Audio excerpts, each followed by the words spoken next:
अस्सलाम वालेकुम, good morning, आपको खुशामदीद कहेंगे। मैं हूं आपके साथ उमैर बशीर और मेरे साथ मौजूद हैं आयशा। कैसी हैं आप आयशा? मैं बिल्कुल ठीक ठाक। अस्सलाम वालेकुम, कैसे हैं आप सब लोग? आई एम श्योर बहुत अच्छे होंगे। आपका दिन जो है उसका आगाज़ भी बड़ा अच्छा हुआ होगा। मेरे दिन का आगाज़ बड़ा अच्छा हुआ है। हमारा आपके दिन का आगाज़ कैसा हुआ है? हमेशा की तरह बहुत अच्छा हुआ है माशाल्लाह। जैसे दिन आगे जा रहे हैं। अच्छा, वैसे नॉर्मल लोग जो होते हैं ना, उनके मतलब ज़रूरी नहीं है कि सब कुछ बिल्कुल ठीक जा रहा है। कभी कभी अप्स एंड डाउन्स चलते रहते हैं, लेकिन आप जो है ना, आप हमेशा, उमैर कहता है कि भाई मैं आई एम टू गुड। और ये आपको एक और बात बताऊं कि जितनी ये शाय लगते हैं ना स्क्रीन के ऊपर, जब भी इनसे हम शेर सुनाने की बात करते हैं और ऐसे ये ना बिल्कुल ब्लश करना शुरू कर देते हैं, लाल सुर्ख हो जाते हैं, ये बिल्कुल भी शाय नहीं है। ये बिल्कुल भी शाय नहीं है। अगर आप नॉर्मली इनसे बात करें ना, आप यहाँ पे हर कोई उमैर उमैर ही कर रहा होता है। उमैर क्या वजह है, स्क्रीन पर क्यों शाय? मेरे कलीग्स हैं, सब दोस्त हैं, ये फैमिली है हमारी, जो हमारे व्यूअर्स हैं ना वो भी हमारी फैमिली हैं, तो उनके साथ भी हमें उसी तरह से बिहेव करना चाहिए। उमैर ठीक है, चले मैं अब कोशिश करूंगा कि मैं ना करूं ऐसे। Very good. आज के टॉपिक्स पर आ जाते हैं। आज हम बात करेंगे फॉरेन फंडिंग केस की। ये मामला जो है अब क्या रुख इख्तियार कर रहा है। वज़ीर-ए-आज़म इमरान खान जो है, उन्होंने कह दिया है कि वो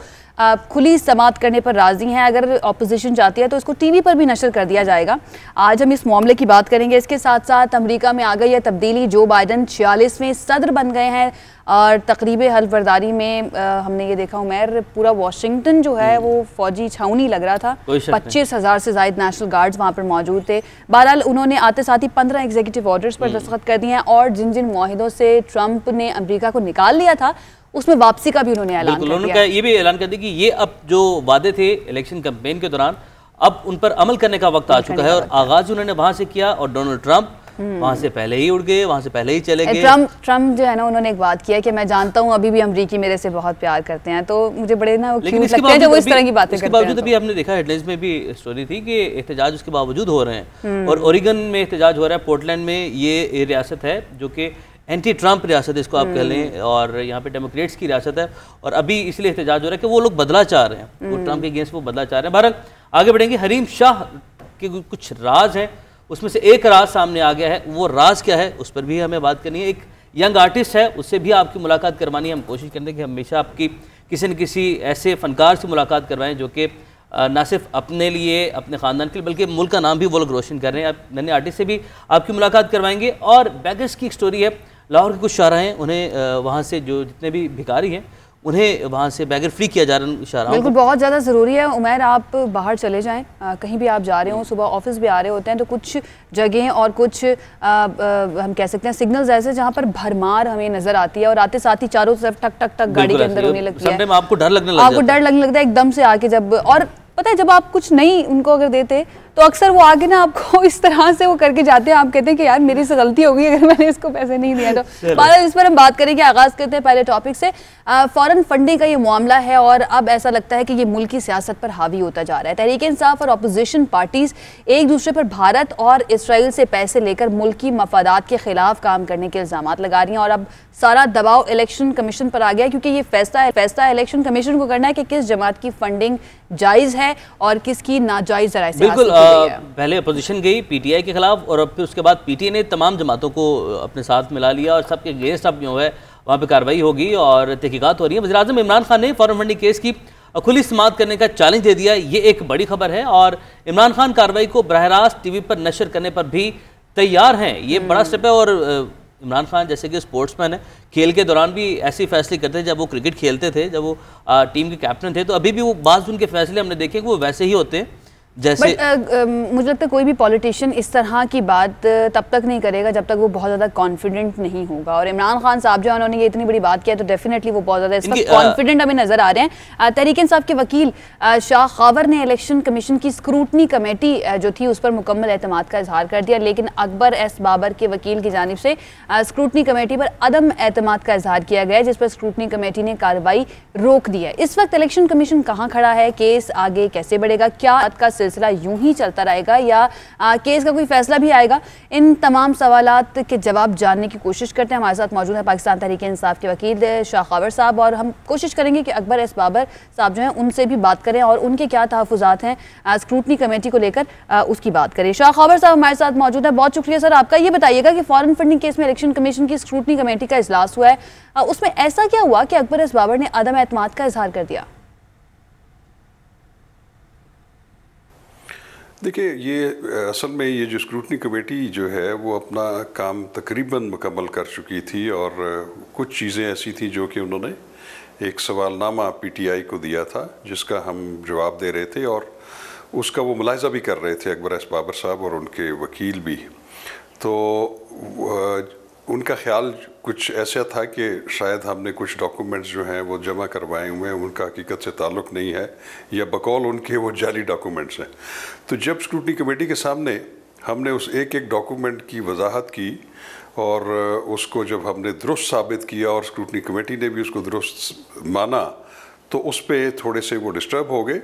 और उसके अलावा भी उनके कुछ ऐसे मुतालबात थे स्क्रूटनी कमेटी से जो कि स्क्रूटनी कमेटी के जो टर्म्स ऑफ रेफरेंस हैं या उनकी जो SOPs हैं उसकी खिलाफ वर्जी थी। वो मसलन वो ये कह रहे थे कि आपने जो स्टेट बैंक ऑफ पाकिस्तान से पाकिस्तान तहरीक इंसाफ के जितने भी बैंक अकाउंट्स जो लिए हुए हैं उनकी हमें जो है कॉपीज़ दी जाएं, उन्हें हमें दिखाया जाए। तो उन्होंने कहा कि ये हमारी अपनी कंजम्पशन के लिए, क्योंकि जो पीटीआई ने अपनी ऑडिटेड रिपोर्ट जमा करवाई हुई है, हमने ख़ुद उसके साथ तकाबल करना है और उस पर कोई राय कायम करनी है, और हमारा ये उसूल जो है वो यकसा है तमाम लोगों के लिए। क्योंकि उन्होंने ये भी बताया कि पाकिस्तान तहरीक इंसाफ ने भी एक पटिशन जो है स्क्रूटनी के लिए जो है वो उसकी भी ज़ेर गौर है, जिसमें पाकिस्तान पीपल्स पार्टी और पाकिस्तान मुस्लिम लीग नून उसमें स्क्रूटनी के प्रोसेस में वो भी शामिल है, और उनको भी वो प्रोवाइड नहीं की गई, पीटीआई को भी। तो उनके अपने कुछ इस तरह के टर्म्स ऑफ रेफरेंस हैं या उनकी SOPs हैं। तो उस पे वो मुश्तइल हो के जब उन्होंने देखा कि मैं चीज़ों को जो गलत कह रहा हूँ वो गलत साबित भी नहीं हो रही और तमाम रिकॉर्ड जो हमने उनसे रिकनसाइल भी करवा दिया, तो फिर उनके पास कोई चारा नहीं था कि उन्होंने फिर यही सोचा कि इस पे अदम एतमाद कर दिया जाए और इससे वॉकआउट कर दिया जाए। तो इसलिए वो कल उन्होंने जब उन पे अदम एतमाद किया तो स्क्रूटनी कमेटी ने कहा कि जी अगर आप हम पे एतमाद नहीं करते तो फिर कोई फ़ायदा नहीं है, तो फिर हम भी उठ जाते हैं। शाह कमर साहब, मुतासरा फ़रीक़ अदम एतमाद के इजहार से स्क्रूटनी कमेटी की रिपोर्ट किस हद तक काबिल एतमाद रहेगी और इस पर क्या एक्शन लिया जा सकेगा? देखिए, बात यह है कि स्क्रूटनी कमेटी जो है वो तो इलेक्शन कमीशन ने बनाई हुई है, और उसका काम ये है कि जो TORs जो तय किए गए थे उसके मुताबिक उन्होंने तहकीक करनी है, उसकी जो है जो भी उन्होंने एक्सरसाइज की उसकी उन्होंने रिपोर्ट जो है वो देनी है इलेक्शन कमीशन को। आगे से इलेक्शन कमीशन ने अगर ये समझा कि मज़ीद उसमें कुछ वजाहतें फ़रीक़ैन से लेना ज़रूरी हैं तो फिर वो भी एक समाअत कर सकते हैं। लेकिन इलेक्शन कमीशन ऑफ पाकिस्तान जो है वो जो टर्म्स ऑफ रेफरेंस हैं, जो उसके पैरामीटर्स हैं स्क्रूटनी के, उसको देखने के बाद अपनी एक जो है वो फ़ैसला या जो भी जजमेंट है वो जो दे देगा। और वज़ीर-ए-आज़म इमरान खान ने केस की खुली समाअत की हिमायत कर दी है, उसके क्या असरात हो सकते हैं? देखिए, बात यह है कि जो खुली समाअत करने का है, मैं समझता हूँ कि बड़ा एक अच्छा और ट्रांसपेरेंट बात की उन्होंने। क्योंकि अभी अगर मैं जो जैसे मैंने अर्ज़ किया कि अगर इलेक्शन कमीशन मज़ीद उसकी कार्रवाई को आगे बढ़ाना चाहेगा तो उन्होंने कहा है कि बिल्कुल उसको ओपन किया जाए, उसकी खुली समाअत हो, मीडिया भी हो, उसमें तमाम लोग देखें ताकि असल हक़ाइक़ सामने आए। क्योंकि अपोजिशन का एक यकतरफ़ा प्रोपेगेंडा जो है वो जारी व सारी है, और उसमें जो उनके जो संगीन जो इल्ज़ामात हैं जो दुरुस्त नहीं हैं वो जो उन्होंने उस दिन मुज़ाहरा भी किया इलेक्शन कमीशन के सामने कि पाकिस्तान तहरीक इंसाफ जो है वो इंडिया से या इसराइल से उनको फंडिंग मिलती है और उनके पास सबूत है। अगर सबूत होते तो वो सामने ले आते या अभी भी ले आए, कोई ऐसा इशू नहीं है। तो मेरा ख्याल है उसको डिफ्यूज़ करने के लिए उन्होंने बड़ी खुली ऑफ़र की कि जो भी समाअत होनी ओपन हो ताकि सब लोगों को पता चले कि असल सूरत है। ठीक है शाह कमर साहब, बहुत शुक्रिया आपके वक्त के लिए। अकबर एस बाबर साहब भी हमारे साथ मौजूद हैं, उनसे भी जानते हैं। अकबर साहब, बहुत शुक्रिया हमें ज्वाइन करने के लिए। सर बताएगा कि स्क्रूटनी कमेटी पर अदम एतमाद क्यों किया गया, क्या तहफ़्फ़ुज़ात हैं आपके?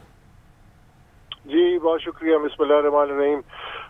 हकीकत में स्क्रूटनी कमेटी पे इलेक्शन कमीशन ने खुद तहफ़्फ़ुज़ात का इज़हार किया है, और मेरी तमाम जो शकूक व शुबात हैं और जो तहकीक के हवाले से हमने बारहा इनको कहा है कि ये शफाफ नहीं हो रही, उसका इलेक्शन कमीशन खुद तस्दीक कर चुका है। वो कैसे? इलेक्शन कमीशन ने जब पिछले साल कमेटी को बिलाखिर एक हद मुकर्रर की कि अगस्त 17, 2020 तक वो अपनी रिपोर्ट जमा कराएं, और जब वो रिपोर्ट जमा हुई तो उससे पहले हमने लिख के मार्च 5 को और अगस्त 13 को लिख दिया कि ये शफाफ अमल नहीं है, तहकीकात नहीं हुई, दस्तावेजात की तस्दीक नहीं हो रही और ये हमसे तवक्को की जा रही है कि पीटीआई की तरफ से एक जाली जो डॉक्यूमेंट जमा करें उसको रेटिफाई करने का एक प्रोसेस है। तो हमने ये संगीन इल्जामात उस वक्त लगा दिए थे। उसके बाद इलेक्शन कमीशन ने जब वो रिपोर्ट अपनी ही कमेटी की देखी 17 अगस्त को, तो उन्होंने 27 अगस्त को एक ऑर्डर पास किया जो रिकॉर्ड का हिस्सा है, इलेक्शन कमीशन का अपना ऑर्डर है। उसमें उन्होंने कहा जी कि आप कमेटी को कहा कि आपने तो तहकीकात की नहीं, आपने तो सबूत की तस्दीक या तरदीद की नहीं, हमें बड़ी मायूसी हुई है कि आपने हमारे अहकामात पे अमल नहीं किया। तो पाकिस्तान इलेक्शन कमीशन ने खुद अपनी कमेटी को उसकी रिपोर्ट को मुस्तरद कर चुकी है और उस पर अदम एतमाद का इजहार कर चुकी है। तो मैंने जो कल बात की वो कोई अनोखी बात नहीं थी। उसके बाद उसी कमेटी को दोबारा वही जिम्मेदारी दे दी गई जिसपे वो 28 महीनों में नाकाम रही बकौल इलेक्शन कमीशन ऑफ पाकिस्तान के।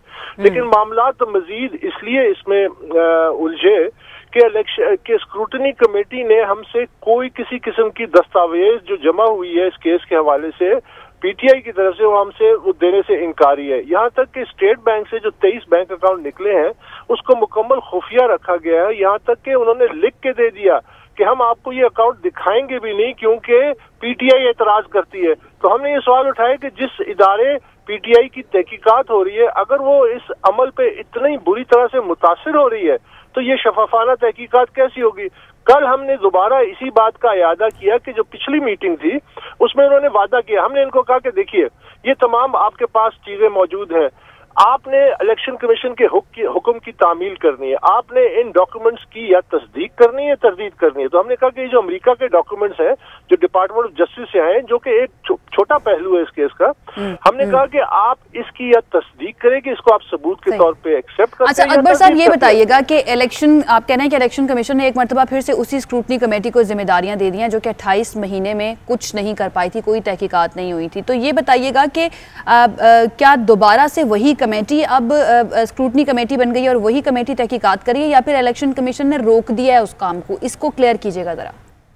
नहीं, बिल्कुल वही कमेटी जिसको उन्होंने खुद कहा था कि आप नाकाम हो गए उसको दोबारा इस काम पे लगा दिया गया। लेकिन कल की मीटिंग में एक अहम पेशरफ्त ये थी कि जब हमने दोबारा अपने अदम एतमाद का इजहार किया और वो शुबहात जो हमने पहले लिख के दे चुके हमने किया, तो ये जो कमेटी थी ये वॉकआउट कर गई। हमने कमेटी से वॉकआउट नहीं किया, हम तो अंडर प्रोटेस्ट बैठ रहे थे लेकिन कमेटी ने वॉकआउट। आपको क्या लगता है कि इस वक्त जो सिचुएशन है, जो सारी तहकीकात और ये जो केस है ये कहाँ पर खड़ा है? अगर वही कमेटी बैठकर इसी तरह से जैसा कि आप कह रहे हैं कि टाइम वेस्ट किया गया है, 28 महीने लगा दिए गए हैं, अगर इसी तरह से ये मामला आगे चलता है तो आपको नहीं लगता कि इसको ये कहा जा सकता है कि इसको डिलेइंग टैक्टिक्स के तौर पर इस्तेमाल किया जा रहा है?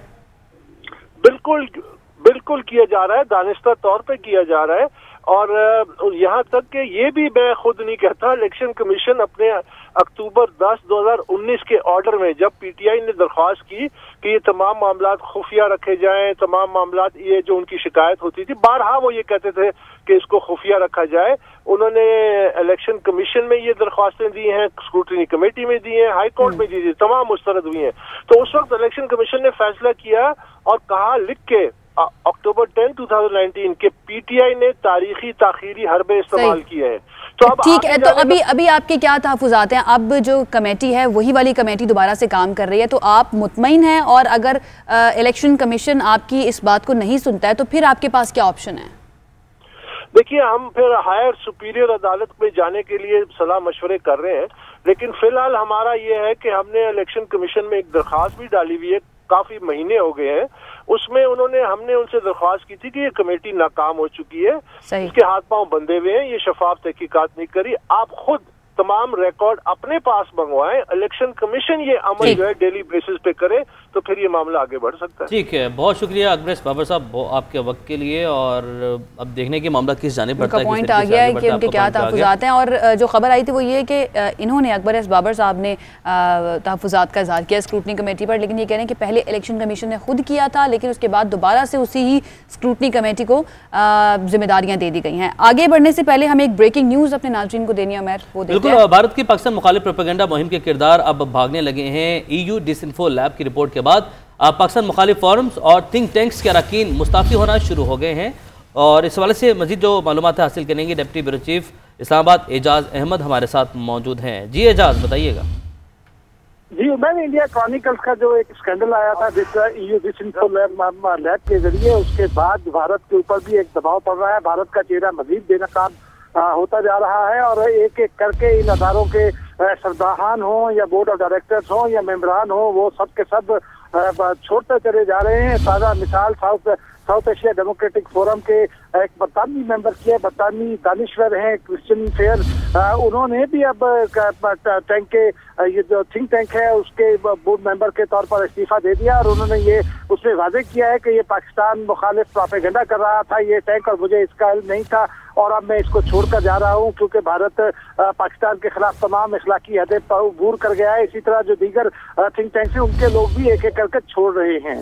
जी उमर, ठीक है। एजाज अहमद हमारे साथ मौजूद है, बहुत शुक्रिया आपका। और मुझे समझ नहीं आती और कितनी मर्तबा भारत बेनकाब होगा और दुनिया को क्या चाहिए ये देखने के लिए कि भारत जानबूझकर पाकिस्तान के खिलाफ प्रोपेगेंडा कर रहा है ताकि पाकिस्तान का इमेज ख़राब कर सके और जो कोशिश उसकी ये होती है कि पाकिस्तान को दुनिया भर में तनहा कर सके और हर मर्तबा नाकाम होता है। बिल्कुल, और अपने मफादात हम ये कह सकते हैं जो दुनिया भर में जो सोकाल सुपर पावर्स हैं और जो तमाम जितने भी जो ममालिक हैं वो लोग अपने मफादात मेरे ख्याल से वो पहले देख रहे हैं और हमें इसके लिए अब ऐसा किरदार अदा करना है कि हमें अपनी फॉरेन पॉलिसी में कुछ बेहतरी लानी, कुछ तब्दीली लानी। सुपर पावर की बात की तो कुछ उधर से ही खबर शामिल कर लेते हैं। अमेरिका के नए सदर जो बाइडन मसनद इक़्तिदार पर विराजमान हो गए हैं और ये जो लफ्ज़ मसनद है ना, इससे मुझे एक शेर याद आ जाता है। मैं नहीं सुना। राहत इंदौरी साहब का शेर है, आज मैं आपको बख्श देती हूँ, आज मैं खुद सुना देती हूँ। और वो ये है कि जो आज साहिब मसनद हैं कल नहीं होंगे, किराएदार हैं जाती मकान। क्या बात है, क्या बात है, जबरदस्त। आपने इतनी फेक तरीके से कहा है ना उमर, क्या बात है। अब मुझे इतना पता है कि जब कोई शेर सुना तो आपको ऐसे दाद देनी, तो मैंने आपको दाद दिया। बहरहाल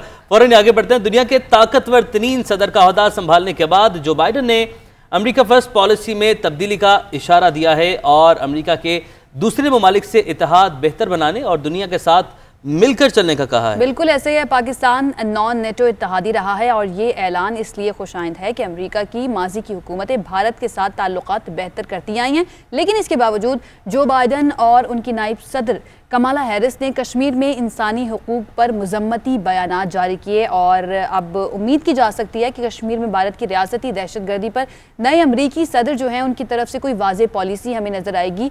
अफ़गानिस्तान से अमरीकी अफवाज का मुकम्मल इनखला होता है या वो अफ़गान तालिबान से मुज़ाकरात के अंजाम तक मामले पर सोच विचार जारी रखते हैं। ईरान के हवाले से भी बात की जाएगी कि बाइडन की पॉलिसी ट्रंप से मुख्तलिफ है या फिर वैसी ही है। सदर ट्रंप ने ईरान से जौहरी मुआहदे पर यकतरफा अलहदगी का ऐलान किया था और जो बाइडन ने माजी में यह ऐलान किया था कि वो चाहेंगे कि अमेरिका ईरान के साथ किए गए मुआहदे में दोबारा से शामिल हो जाए, यानी कि जिस मुआहदे से ट्रंप ने अमेरिका को निकाल लिया था वो अब कोशिश की जा रही है जो बाइडन की तरफ से कि दोबारा से जो 15 एग्जीक्यूटिव ऑर्डर्स पर दस्तखत किए आते ही और जिस तरह अगर हम बात करें माहौलियाती आलूदगी के हवाले से भी पेरिस मुआहदा था उसमें भी उन्होंने वापसी का ऐलान किया है और इसी तरह ईरान वाला जो मामला है वो भी इस खित्ते के लिए ये मनाज़िर आप देखें कि जिस वक्त उन्होंने हल्फ उठा लिया था जो बाइडन ने और कमाला हैरिस ने, तो उसके बाद शानदार आतिशबाजी जो है वो की गई, बड़े खूबसूरत अंदाज में जो है ये लोग यहाँ पर मौजूद थे और बड़ी तादाद में तमाम शोबाए ज़िंदगी से यहाँ पर लोग आए थे इस हल्फ बर्दारी की तकरीब में। तो 46वें प्रेसिडेंट की हैसियत से जो बाइडन ने हल्फ उठा लिया जबकि 49वीं नायब सदर की हैसियत से कमाला हैरिस जो हैं उन्होंने भी हल्फ उठा लिया और हम उम्मीद करते हैं कि ये जो नया दौर अब शुरू हो जो बाइडन और डेमोक्रेट्स के आने के बाद, ये पूरी दुनिया के लिए, ना सिर्फ अमेरिका के लिए बल्कि पूरी दुनिया के लिए और ख़ास तौर पर पाकिस्तान के लिए एक अच्छा जो है वक्त लेकर आए, हमारी उम्मीद यही है। आगे बढ़ते हैं और अब राज की बात करते हैं। बिल्कुल, मारूफ टिकटॉकर हरीम शाह का एक राज आश्कार हो गया है। बहुत सारे राज हैं जिनमें से एक आश्कार हुआ है। हरीम शाह एक वेब सीरीज राज में अपनी जिंदगी के राजों से पर्दा उठाती नजर आएंगी और सीरीज के टीजर जो हैं वो सोशल मीडिया पर इस वक्त छाए हुए हैं। अच्छा, मैंने देखे हैं उमैर, मुझे तो बहुत अच्छा लगा वो टीज़र जो है ना, बड़ा ही ना सनसनीखेज सा वो मुझे लग रहा था। लेकिन अहम बात यह है कि टिकटॉक से टीवी स्क्रीन तक के सफ़र में हरीम शाह कई मरतबा मुतनाज़ हुई हैं। सोशल मीडिया पर भी तनकीद होती रही और अभी चंद रोज़ पहले की बात है कि मुफ्ती अब्दुल कवी को थप्पड़ मारने के वाक़े पर भी हरीम शाह जो हैं वो काफ़ी हमें ख़बरों में नज़र आई थी। अब कोशिश करेंगे कि हरीम शाह से कुछ राज के बारे में राज की कोशिश करें। हरीम शाह हमारे साथ मौजूद है। हरीम, बहुत शुक्रिया आपके वक्त का। राज के राज से ज़रा कुछ पर्दा उठाएं, क्या कहानी इसमें नाज़रीन को देखने को मिलेगी और आप किस किरदार में नजर आएंगी? जी, ये वेब सीरीज एक उर्दू फ्लेक्स ने मुझे मौका दिया कि मैं उनके साथ काम कर सकूं, और मेरी खुशनसीबी है कि मैं नेटफ्लिक्स उर्दू का एक चैनल है उर्दू फ्लेक्स, उनके साथ मैंने काम किया एक वेब सीरीज़ में। और इस वेब सीरीज़ को रिलीज़ होने से पहले तो खैर मैं उसकी कहानी नहीं बता सकती, लेकिन मैं शॉर्ट में मैं इतना ज़रूर कह सकती हूँ कि वो स्टोरी बिल्कुल एक रियल स्टोरी है। उसके अंदर जितनी भी चीज़ें हैं, ये जो भी वाक़यात हैं या जो भी हैं, वो हकीकत पे मबनी है और मुसद्दिका हैं। उसमें ऐसी कोई चीज़ भी हमने शामिल नहीं की कि जो झूठ पे मबनी हो या जिसका आवाम पे हम गलत तासरात पड़ सकें। मेरी शॉर्ट फिल्म, ये शॉर्ट मूवी के थ्रू आवाम को एक अच्छा मैसेज कन्वे करने के लिए, एक मुस्बत मैसेज कन्वे करने के लिए, और एक सॉलिड और एक ऑथेंटिक चीज़ें मैंने उनके आगे रखी। हरी, टिकटॉक से टीवी स्क्रीन तक का सफ़र, क्या चैलेंजेस आए और एक्सपीरियंस कैसा रहा? मेरा एक्सपीरियंस ही हाँ, बहुत मज़ा आया, बहुत ज़बरदस्त रहा। और वैसे भी मैं अभी ये चाहती हूँ कि इंसान को हर फील्ड में जाना चाहिए, ट्राई करना चाहिए, कोशिश करनी चाहिए। कामयाबी और नाकामी मिलना वो इंसान के मुकद्दर और नसीब में होते हैं, लेकिन मायूस नहीं होना चाहिए, अल्लाह से दुआ करना चाहिए और स्ट्रॉन्ग बनना चाहिए। अच्छा हरीम, एक्टिंग और टिकटॉक वीडियोस, इनमें कितना फ़र्क था और आप किस चीज़ को ज़्यादा इंजॉय करती हैं? देखें, बहुत फ़र्क है, बहुत इम्तियाज़ है। देखें, आप जब टिकटॉक है ना, ये आप ये समझ लें कि आपकी एक प्राइवेट प्रॉपर्टी है। आपने जब मोबाइल उठाया, आप रूम के अंदर हो, आपको कोई नहीं देख रहा, आप कैमरे के सामने एक्ट कर रहे हो, सामने मोबाइल रख के, या इस तरह के वो होते हैं कि आप एक्ट कर रहे हो। आप उसको अच्छा करो, बुरा करो, उसको रीटेक करो, उसको जैसे भी करो, वो आपका अपना होता है। या उस पर आप किस तरह की चीज़ें लेके आओ, वो आपका अपना एक क्रिएट किया हुआ कंटेंट होता है। लेकिन जब आप एक मुनज़्ज़म टीम के साथ, एक नेशनल टेलीविज़न के साथ, या एक प्रॉपर वे में जाके काम करते हो, इतने लोगों में डायरेक्टर, प्रोड्यूसर, कैमरामैन, राइटर सब होते हैं, और आपको ये होता है कि सब आपको देख रहे हैं, और थोड़ा डिफ़िकल्ट होते हैं। मगर शाय नहीं होना चाहिए, इंसान को स्ट्रॉन्ग होना चाहिए, और वो हर चीज़ में इंसान थोड़ा सोच समझ के करते हैं। ठीक है, फ़र्क तो आपने बता दिया, लेकिन ये बताएं कि टीवी स्क्रीन और अदाकारी का ये सफ़र अब आप जारी रखेंगी या बस हो गया शौक़ पूरा? देखिए, मैंने सबसे पहले ये बात की थी कि मतलब किसी भी इंसान का, मैं अपने शौक़ की बात करूँगी कि मेरा इश्तियाक, पहले मुझे एक्टिंग का कोई शौक़ नहीं था, कुछ ऐसा भी नहीं था कि मुझे वो हो। लेकिन मेरी पर्सनैलिटी ऐसी है कि अगर कोई चीज़ लाइक किसी चीज़ का मुझे शौक़ पैदा हो गया कि ये मैंने करना है, तो फिर मेरे अंदर थोड़ी जल्दबाजी में कहती हूँ ये काम मैं करूँ। और जब मुझे इससे पहले मैंने ARY के साथ एक प्रोजेक्ट किया, वो भी अभी ऑन एयर होगा, उसमें मैंने कुछ सीन किए हैं, और 2-3 प्रोजेक्ट किए हैं, लेकिन उसमें कुछ सीन किए हैं। लेकिन ये जो वेब सीरीज़ है, ये पूरी की पूरी मेरी लाइफ के ऊपर, ये समझें कि एक खुलासा, एक कहानी, और जिसमें मुझे बहुत कॉन्शियस होके, अलर्ट होके काम करने का मौका मिले, और जिसमें ये समझ लें कि बहुत सारी चीज़ों को मैंने देखे। हरीम, अगर किसी फिल्म की ऑफ़र होती है तो किस किस्म का रोल करना पसंद करेंगे आप? मैं हमेशा फ़नी रोल, मुस्बत रोल करने की कोशिश करूँगी, क्योंकि अब मैं ये सोचती हूँ कि मतलब आप जब कोई भी पब्लिक फिगर बन जाते हो, लोग आपको जज भी करते हैं, ऑब्ज़र्व भी करते हैं, क्रिटिसाइज़ भी करते हैं। जहाँ पे इतनी आवाम आपसे मोहब्बत करती है, उस आवाम को आपको क्रिटिसाइज़ करने का भी हक़ है और नफ़रत करने का भी हक़ है। लेकिन आप लोगों को देखो कि आपके फ़ैन आपको किस हुलिये में, किस रूप में देखना चाहते हैं। आया ये जो आप कर रहे हो, इससे दूसरों की दिल आज़ारी होगी, या दूसरों तक आप कोई सबक सबक आमोज़ चीज़ कन्वे कर रहे हो? तो मैं इन सब चीज़ों का ज़रूर ख्याल रखूँगी कि मैं कोई ऐसी चीज़ ना करूँ कि जिसकी वजह से मेरे फ़ैन हर्ट हों, या कोई ऐसी चीज़ ना करूँ जिसकी वजह से मुझे क्रिटिसिज्म का सामना करना पड़े। बहुत ही पॉजिटिव अप्रोच है आपकी, बहुत शुक्रिया। हरीम शाह हमारे साथ मौजूद थी, और जल्द ही उनकी ये जो वेब सीरीज़ है ये सामने आएगी, और डेफिनेटली मैं तो देखने वाली हूँ, क्योंकि उनका टीज़र बहुत अच्छा लग रहा है। टीज़र बड़ा ज़बरदस्त लग रहा है। बहरहाल अभी हमें ब्रेक की जाने बढ़ना है, और ब्रेक से वापस आने तो एक ख़ास शख्सियत हमारे साथ मौजूद हैं, और उनसे आपकी मुलाकात करवाएंगे। आपने कहीं नहीं जाना, बस हमारे साथ रहे। वापस आते हैं इस ब्रेक के बाद। Welcome back. आयशा, हमने देखा है कि कहा जाता है कि हर शख्स के जो हम शक्ल जो है वो दुनिया में कई पाए जाते हैं, ये सात गालिबन पाए जाते हैं। हाँ। तो हम शक्ल तो आपने देखे ही है, आपने कभी अपना हम शक्ल देखा? मैं देखा था, आप ढूंढ भी रही थी अपना। हाँ, मैं ढूंढ रही थी लेकिन मुझे कोई मिला ही नहीं। अच्छा, मुझे मिला है, मैं आपको पिक्चर भी दिखाऊंगा, मेरे मोबाइल में पिक्चर अभी भी सेव है। बहरहाल बहुत ज़्यादा शक्ल हमारी रिजेम्बलेंस है, मैं खुद देखकर रह गया था। तो हम शक्ल तो होते हैं लेकिन हम आवाज़ भी कुछ लोग होते हैं। बिल्कुल ऐसे ही आम शख्सियात होती हैं, स्टार खिलाड़ियों और बड़े बड़े फनकार जो हैं उन सब के अक्सर हम शक्ल आते हैं और सोशल मीडिया पर काफ़ी मकबूल भी हो जाते हैं कि देखिए इसका जो है हम शक्ल सामने आया। लेकिन आज हमारे मेहमान एक ऐसे शख्स हैं जो गुलकारा लता के हम आवाज़ हैं। हैदराबाद के वसीम लता जब गाते हैं तो सुनने वाला लता मंगेशकर की आवाज़ और लता, ये कैसे हो सकता है? वसीम ही हमारे साथ मौजूद हैं। उनसे बात करने से पहले, उनको वेलकम करने से पहले मैं कहूँगी कि आगाज़ आप करें गाने से। वसीम, हमें ज़रा अच्छा सा कोई लता का गाना सुनाएं और हमें डेफिनेटली, मैंने क्योंकि आपकी कुछ वीडियोस देखी हैं, ऐसा लगता है कि लता मंगेशकर गा रही हैं, तो हमें भी ज़रा ये मौका दीजिए कि हम आपकी आवाज़ को सुने सामने।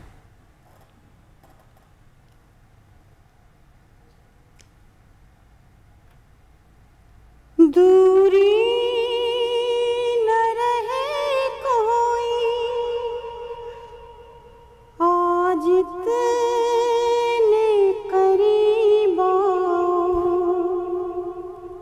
मैं तुम में समा जाऊं, तुम मुझ में समा जाओ, मैं तुम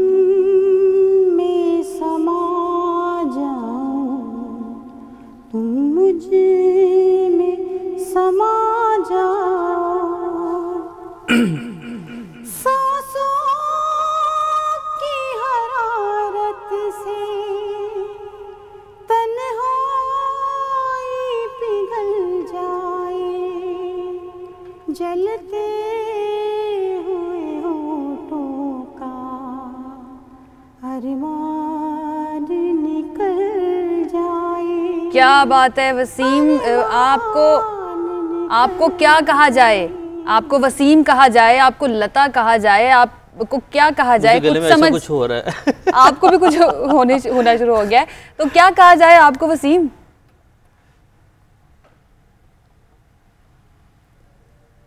मुझे जिस अंदाज में आप चाहें उस अंदाज में नाम से बुला सकते हैं। वसीम, आप कब से गा रहे हैं? उसके साथ फिर अगर लता मिल जाती। वसीम, आप कब से गा रहे हैं और आपको ये कब लगा कि आप जो है वो फीमेल और खुसूसन लता जी की आवाज़ में भी गा सकते हैं?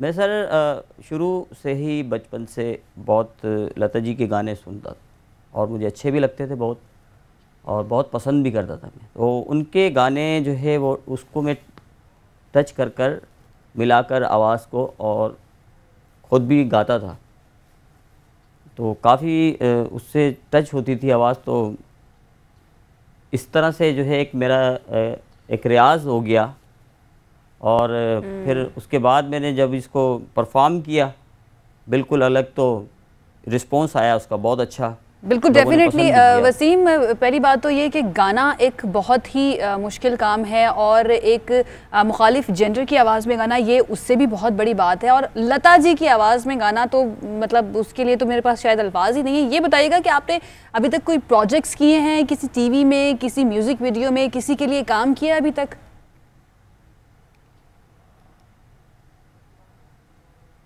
नहीं मैम, अभी तक मुझे सोशल मीडिया से, फिर हमारे जितने भी पाकिस्तानी चैनल हैं, इन लोगों ने एक लंबे अरसे के बाद मेरा तारुफ पूरी दुनिया में करा दिया। सबसे पहले तो मैं तमाम चैनल और इस चैनल का बहुत शुक्रिया अदा करता हूँ, और बहुत सारी दुआएं भी हैं आप सब लोगों के लिए कि मुझे जिस तरह से आप लोगों ने बहुत सारी जगहों से मुझे कॉल आ रही है। और वसीम, आप ये सब डिजर्व करते हैं, और मेरे हैदराबाद शहर से भी इंशाल्लाह और भी आपने बहुत आगे जाना है, आप ये डिज़र्व कर रहे हैं। और इसके साथ साथ मैं आपसे ये भी जानना चाहता हूँ कि क्या आप अपनी जो नॉर्मल आवाज़ है उसमें भी अच्छा गा लेते हैं? तो हमें कुछ ऐसा सुना दें जिसमें आपकी अपनी नॉर्मल आवाज़ भी हो और लता जी का भी कोई गाना साथ मिक्स हो जाए, कुछ ऐसा सुना दें। डुएट सुना दें किसी के साथ।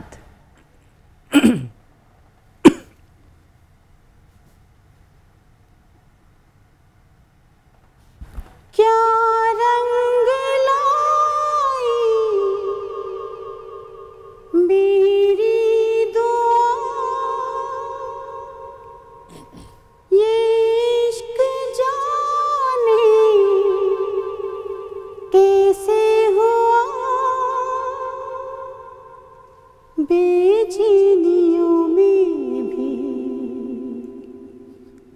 मुझको सनम कुछ होने लगा।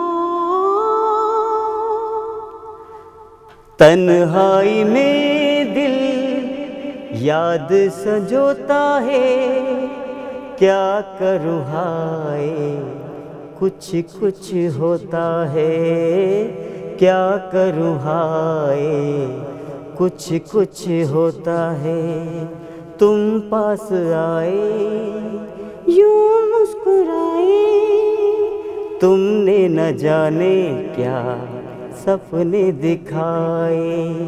अब तो मेरा दिल जागे न सोता है, क्या करूँ हाय कुछ कुछ होता है, क्या करूँ हाय। वसीम, बहुत अच्छा, कमाल कर दिया आपने, और अपने साथ ही आपने डुएट गा के जो है ना ये साबित कर दिया कि आपकी दोनों आवाजें जो हैं, मेल भी और फीमेल भी, वो बहुत ही कमाल की हैं। इतना कमाल कि सारा दिन इंसान सुन सकता है। बिल्कुल ऐसा ही है। बहुत शुक्रिया वसीम लता हमारे साथ मौजूद थे, और डेफिनेटली देखिए ये पावर है कि आपका टैलेंट छुपा हुआ जो है वो अब छुपा हुआ नहीं रह सकता। आप उसको जाएं सोशल मीडिया पर, फेसबुक, इंस्टाग्राम, यूट्यूब, कहीं पर भी अपलोड करें तो कहीं ना कहीं लोग आपको पसंद करते हैं और आपका टैलेंट को मौका मिलता है कि वो पूरी दुनिया के सामने और इतना कमाल टैलेंट, इतना ज़बरदस्त टैलेंट, तो इसे मेरे ख्याल से कोई रोक ही नहीं सकता।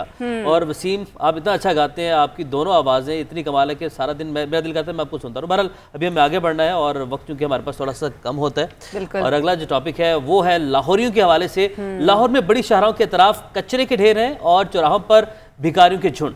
लाहौर के हुस्न को निखारने के लिए बुज़दार हुकूमत को सबसे पहले इन चैलेंजेस से निपटना है। इस मकसद के लिए पहले मरहले में लाहौर की 5 अहम शाहराहों को बैगेज फ्री करार दिया गया है। बिल्कुल, jail road, Gulberg main boulevard, MM Alam road से जो गदागर हैं उनको पकड़ा गया है, वहाँ से हटाया गया है। लाहौर इंतजामिया ये दावा कर रही है कि जल्द ही तमाम शाहराहें जो हैं वो भिखारियों से पाक हो जाएंगी। और अच्छा मैं ऐड करना चाहूँगा कि ये पहली मरतबा नहीं हुआ, ये निश्चित इससे पहले भी हुआ है, कई मरतबा किया, लेकिन आई डोंट रीजन है इसमें क्या कि कुछ मामला ऐसे कि उसके बाद ये मामला यहीं पर रुक जाता है। इसी पर बात कर लेते हैं। Child protection bureau officer Waseem Ahmed sahab हमारे साथ मौजूद हैं। वसीम साहब, बहुत शुक्रिया आपके वक्त का। ये बताइएगा कि लाहौर की 5 सड़कों को बैगेज फ्री बनाया जा रहा है, ये रोड्स जो हैं इनके बारे में बताइए, किस तरह से आपने ये सारा काम किया है? कमिश्नर लाहौर डिवीज़न की हदायत के मुताबिक 5 सड़कों को initially beggar free roads declare किया गया है और 13 जनवरी 2021 से इसका नोटिफिकेशन हुआ है। तो इसमें जो 5 सड़कें हैं उसमें सबसे पहले तो मार रोड है जो इस्तांबुल चौक से लेकर कनाल तक है, और जेल रोड जो कि करतबा चौक से सदीक सेंटर तक है, और मेन बुलेवार रोड है। इसके अलावा MM आलम रोड और लोअर मार रोड DC ऑफिस से चबुर्जी तक, ये 5 सड़कों को बैगर फ्री रोड्स डिक्लेयर कर दिया गया है। 13 जनवरी 2021 से इसके ऊपर एक प्रॉपर स्क्वाड बना करके टीमें काम कर रही हैं और अब तक 33 बैगर्स को पकड़ा गया है। अच्छा, क्या बाकी रोड्स को भी भिखारियों से क्लियर करने के लिए ऑपरेशन का दायराकार बढ़ाया जाएगा? इंशाअल्लाह अज़ीज़ इसका दायराकार जो है वो पूरे लाहौर में फैलाया जाएगा, ख़ास तौर पर जो लाहौर के एंट्री पॉइंट्स हैं जहाँ पर ज़्यादा, जैसे ठोकर न्याज बेग है, वहाँ पर इस तरह के मतलब बैगर्स की तादाद काफ़ी ज़्यादा होती है, तो वहाँ पर भी इस ऑपरेशन को एक्सटेंड किया जाएगा। इसके अलावा शहर के और मुख्तलिफ जो इलाके हैं वहाँ पर भी इस ऑपरेशन को एक्सटेंड किया जाएगा। सही, बहुत शुक्रिया वसीम अहमद साहब हमारे साथ मौजूद थे, और हम उम्मीद यही करते हैं कि ना सिर्फ इन गदागरों को इन रोड से हटाया जाए बल्कि इन की तरबियत करके इनको बेहतर मौके दिए जाएं ताकि ये भी अपने लिए कुछ कर सकें। एक ब्रेक ले लेते हैं, ब्रेक के बाद जब वापस आएंगे तो आपकी मुलाकात करवानी है एक ईमानदार शख्सियत से। हमारे साथ रहिए। Welcome back. और अब हम आपकी मुलाकात करवाते हैं एक ऐसी शख्सियत से जिसकी ईमानदारी पर हम सबको फ़ख्र है। पेशावर के नौजवान जमील आफरीदी जो टैक्सी चलाकर गुजर बसर करते हैं, उन्होंने गाड़ी में 5000 पाउंड और दीगर सामान भूल जाने वाले मुसाफिर को न सिर्फ तलाश किया और तलाश करने के बाद उन्हें उनकी अमानत जो है वो वापस। जमील आफरीदी हमारे साथ मौजूद हैं। जमील, बहुत शुक्रिया हमें ज्वाइन करने के लिए। सबसे पहले तो we are proud of you, और आपकी दयानतदारी की जो चर्चे हैं वो पूरे पाकिस्तान में हैं। हमें नाज़रीन के लिए बताएं कि ये क्या वाक़या हुआ, आपने कैसे तलाश किया, उन तक फिर पहुँचे और उनके क्या तासुरात थे? फिर वाक़या कुछ इस तरह से था कि मैं जा रहा था बोट के साथ, तो ये एक सवारी मेरे साथ बैठ गई, उसने कहा फ्रेंचाइज जाओ, हमने सिम निकलवाना है। तो वो बैठ गई। मैंने उस वक्त उसको कहा कि इस वक्त तो फ्रेंचाइज बंद होती है। तो उसने कहा चलो कोशिश करते, अगर मिल जाए तो सही है। मैंने कहा चलो ठीक है। वो मेरे साथ बैठ गए। तो हम जहांगीराबाद तक गए। जहांगीराबाद से हमने वापस टर्न कर लिया। तो वापसी में मैंने इसको नासिर बाग रोड 7 नंबर स्ट्रीट पे इसको छोड़ दिया मैंने। तो जैसे ही मैं वहाँ से निकल गया तो मेरे साथ एक दूसरी सवारी बैठ गई पीछे सीट में। तो डायरेक्ट वो आगे स्टॉप पे जो अचानक वो उतर गई। तो उसके पहले जब वो बैठा था तो उसके हाथ में कुछ नहीं था।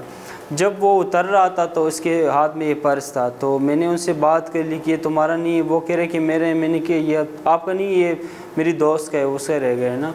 तो मैंने उससे ज़बरदस्ती से उनको वो चीज़ वापस कर ली, वो बैग वगैरह ले लिया। जब मैं 9 बजे के टाइम पर अपने गांव घर पहुंच गया तो जब मैंने बैग को खोला तो उसमें ब्रिटिश पासपोर्ट था और पाउंड्स थे। ये तकरीबन 10 लाख रुपए की लगभग पाकिस्तानी करेंसी बनती थी। उसमें पाउंड्स भी थे, उसमें ब्रिटिश पासपोर्ट भी था। तो इस बंदे के साथ हमारा राब्ता नहीं हो रहा था, ना इसका कॉन्टेक्ट नंबर था। तो ये फिर इसका ये जो कोविड-19 टेस्ट था तो वो उस पे इसका ईमेल एड्रेस था। तो ईमेल एड्रेस में हमने उसको कांटेक्ट किया, उसको 3-4 ईमेल कर लिए। उसके 10-15 मिनट बाद उसने हमसे रब्ता कर लिया, लेकिन वो बहुत बेचैन था और बहुत खौफ व रास में था कि ये क्या होगा, मैं अभी आ रहा हूँ। तो मैंने कहा कि चाचा जी मैं ख़ुद सुबह 10 बजे आपके पास आऊँगा, अभी ये मुनासिब नहीं है, मैं आपको अभी भी मैं बहुत दूर रहता हूँ क्योंकि हमारा इलाका बहुत दूर है। तो फिर मैंने उससे बात कर ली, 10 बजे का टाइम दिया था। तो 10 बजे के बाद हमारा कुछ वाक़या हुआ था। तो वाक़ये के बाद फिर मैंने उसको 4 बजे का टाइम दिया था। वो कह रहे थे कि मैं आपके घर आ रहा हूँ। मैंने कहा आपसे वो बहुत आउट एरिया है। तो मैंने उससे ख़ुद जब मैं वापस वहाँ पर पहुँच गया तो 4 बजे का टाइम था, मैंने उसको वो अपना जो अमानत था तो मैंने उसको वापस दे दिया। सही, ठीक है। जमील, अच्छा ये बताइए कि आप महकमा सेहत में मुलाजिम हैं लेकिन आपकी तनख्वाह बंद है, ये क्या माजरा है? ये माजरा कुछ इस तरह से कि मैं ख़ुद हेल्थ डिपार्टमेंट में हूँ। मेरी सैलरी 3 साल 11 महीनों से बंद है क्योंकि वो इतना ज़्यादा इशू नहीं था, लेकिन वो हेल्थ डिपार्टमेंट ने ये इशू खुद बनाया कि मैं 3 घंटे सिर्फ लेट गया था। और मैं लेट इस वजह से गया तो उस टाइम मैं मोटरसाइकिल से गिर गया था ना, तो वो मुझे कुछ चोट आई थी तो मैंने पट्टी कर ली। फिर उस दिन मैंने अपना काम भी कर लिया था, लेकिन उस टाइम से लेकर 15/5/2017 से लेकर अभी तक मेरी सैलरी बंद है। जमील आफरीदी हमारे साथ मौजूद है। जमील, सबसे पहले तो आप जैसे लोग जो हैं वो हैं जो पाकिस्तान की सही नुमाइंदगी करते हैं और पाकिस्तान का नाम रोशन करते हैं। दूसरा ये कि महकमा सेहत को यहाँ पर हम मुतवज्जे करनी चाहेंगे जमील आफरीदी की सिचुएशन की तरफ कि इसके जैसा ईमानदार शख्स अगर आप इसको तनख्वाह नहीं दे रहे तो हम बाकियों के बारे में क्या कह सकते हैं? मतलब अगर इतने ईमानदार हैं तो मेरे ख्याल से वो अपनी जो जिम्मेदारी, जो उनकी नौकरी, जो जॉब है वो भी ईमानदारी से ही करते होंगे, क्योंकि उन्होंने तकरीबन पाकिस्तानी अमाउंट की अगर हम बात करें 5000 पाउंड आयशा 10 से 11 लाख तकरीबन बन जाते हैं, तकरीबन 11 लाख। तो वो उन्होंने वापस किए, उनको ढूंढा, उन तक पहुँचे। तो बहरहाल आप पे हमें फ़ख्र है, हम सबको फ़ख्र है। कल आपसे एक मतलब फिर से मुलाकात होगी, जमील से नहीं तमाम नाज़रीन से। आज के शो का वक्त अपने इंतजाम को पहुँचा। अपना बहुत सारा ख्याल रखें। अल्लाह हाफ़िज़।